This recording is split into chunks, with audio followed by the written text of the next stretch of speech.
А сейчас всем, наверное, известная удмуртская народная колыбельная «Чагыр-чагыр-дыке». О, кстати, она не народная, это... там кричат вопрос. Подожди. Денис, подожди, я сейчас договорю.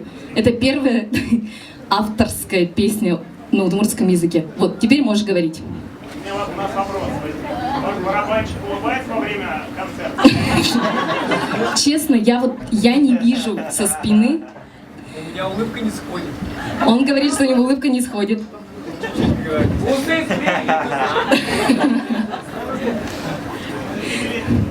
Ну и на такой славной ноте колыбельная «Чагыр-дыке».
Спасибо.